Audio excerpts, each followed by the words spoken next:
Honda Winner X. Click 125, click 160 nila. Honda Journey. Itong Honda RSX XRM 125, TMX 125DX, CRF 150. Andito tayo ngayon ulit sa Honda Kalilangan Bukidnon branch para tingnan yung presyo ng bawat unit nila dito. So kung naghahanap ka ng Honda units mga idol, sa available dito yung Underbone na 150cc. Meron din dito Click 125 na available. Click 160, meron din. Tapos Honda Bet, pasadang motor na Honda TMX 125, available din dito. XRM 125 na dual sport CRF 150. So available na sa likod natin. Natin kung magkano yung presyohan ng bawat unit dito. Yung cash niya, yung down payment, kasama na dyan yung monthly installment niya. Magkano nga ba sa 1 year, 2 years, tsaka sa 3 years naman mga idol. So kung malapit ka dito sa Kalilangan Bukidnon at naghahanap ka ng unit na nabanggit ko, hindi kayong pumunta dito sa Honda Kalilangan Bukidnon branch. So located lang yan dito sa exit bus terminal. Harapan lang siya ng marketplace. So ito yung available na unit dito sa Honda Kalilangan Bukidnon branch. Available dito yung Honda Winner X 150 na Underbone. Meron siya dito kulay red. Ayan. So ito yung harapan niya, tapos sa gilid naman is ito. Perfect talaga ito pang long ride kasi hindi ka basta-bastang mangangawit sa motor na to. So ito yung price niya. 120,100 pesos pa rin yung cash niya. May down pala siya na 9,900. Tapos yung 1 year mo is 11,715. Tapos yung 18 months is 8,530. Yung 2 years niya naman is 7,030 pesos. Tapos meron siyang 3 years na 5,505 na monthly installment. So may available din dito na Honda Click 125 mga idol na kulay black. Matching ng kulay. Ayan, yellow. So glossy black. Tapos meron din siyang matte black dito. Ito yung price niya. 83,200 pesos. Tapos yung down payment niya is 6,900. Tapos yung 1 year niya is 8,050. Yung 18 months is 5,880. Tapos yung 2 years niya naman is 4,860. Pagdating sa 3 years, 3,815 lang yung monthly installment mo. Pagdating naman sa Click 160 nila, available dito yung kulay black na glossy. Tapos meron din siyang halo na orange mga idol. So ito yung sa gilid niya. Tapos sa likod niya naman, ganyan siya. So meron siyang updated price ngayong month na to. 116,100 pesos. Tapos yung down payment niya naman is 8,900 lang. Tapos yung 1 year niya is 11,400. Tapos yung 18 months is 8,300. Tapos yung 2 years is 6,845. Sa 36 months na 5,355. So yan yung monthly installment mo sa loob ng 3 years. So ito naman sa gilid niya, nakalagay dito yung Honda. Tapos dito nakalagay yung 160 na kulay orange. Sa likod, ganyan naman yung side niya. Pagdating naman sa Honda Beat nila, may available dito na kulay glossy red. Meron siyang updated price na 73,200 yung price niya. Pagdating sa down payment, 5,900 lang. Tapos yung 1 year niya is 7,215.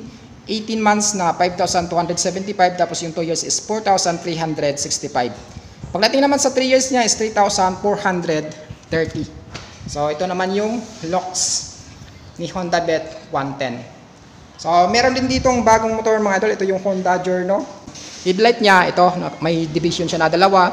Tapos sa gitna niya, meron siyang nakalagay na LED. Pagdating naman sa signal lights niya, nandito sa ilalim. So, dito mga idol, naka-bulb type siya. So, meron siyang updated price ngayong month na to. Yung cash niya is 103,600 pesos. Tapos yung down niya naman is 9,900. Tapos yung 1 years niya is 9,840.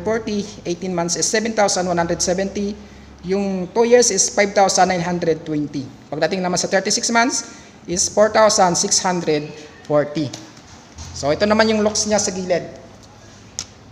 So ayan. So perfect talaga ito sa mga babae pang long ride. Meron din ditong Honda RSX 110. So ito siya mga idol, naka glossy black dito sa harapan. Naka valve type yung headlight niya sa harapan. Signal lights niya sa harapan pala. Ito naka valve type din. Ayan. Tapos meron din dito nakalagay na bulb type na maliit. Ayan, dalawa. So, bulb type ito. Bulb type din ito siya mga idol. So, pagdating sa presyo niya ngayong month na to, April 2025. So, ito siya.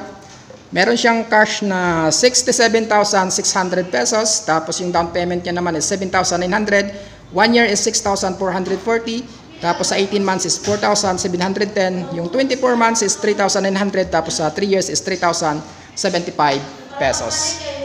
So pagdating naman sa underbone na 125cc mga idol, available dito yung XRM 125 na dual sports. Dito sa head niya, ayan o, inspired by CRF 150. So ayan yung mukha niya, naka-bulb type yung headlight. Yung signal lights niya naman is naka-bulb type din. So goods talaga ito pang on-road, pang off-road. Pagdating sa braking system niya dito is naka-disc brake din siya mga idol. So ang ganda ng disc brake niya, ang ganda ng forma. Ayan. Tapos meron siyang updated price ngayong month na to. 73,800 pesos kapag kinuha mo siya ng cash. Tapos pag installment naman, 6,900 yung down payment mo. Tapos yung 1 year is 7,215, 18 months na 5,275, 24 months na 4,365, sa 3 years is 3,430. So ito naman yung locks niya sa gilid, yan. Tapos sa likod, ayan. So makapal yung upuan niya. So pagdating sa long ride, goods na goods ang motor na kasi nga naka-upright position ka dito pagdating sa pagdadrive. Pagdating naman sa pampasadang motor, available dito yung TMX 125DX. Available dito yung kulay black. So ayan yung tangke niya. Yan. So pagdating sa patipiran ng gasolina sa pagkukonsumo, is matipid talaga itong motor na to.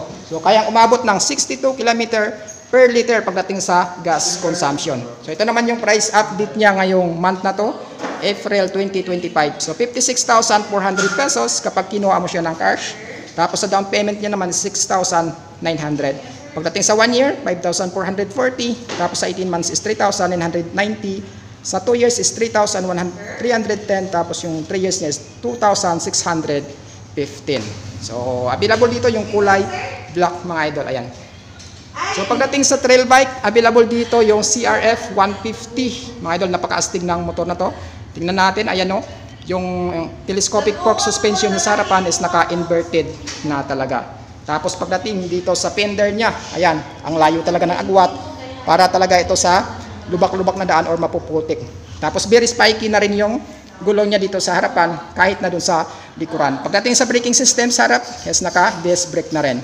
So ito yung updated price ni CRF 150 ngayong month na to. So 146,700 pesos. Tapos sa down niya naman is 15,000. Pagdating sa 1 year, 13,975. Pagdating sa 18 months is 10,165. Tapos yung 2 years niya naman is 8,375. Yung 36 months niya is 6,545.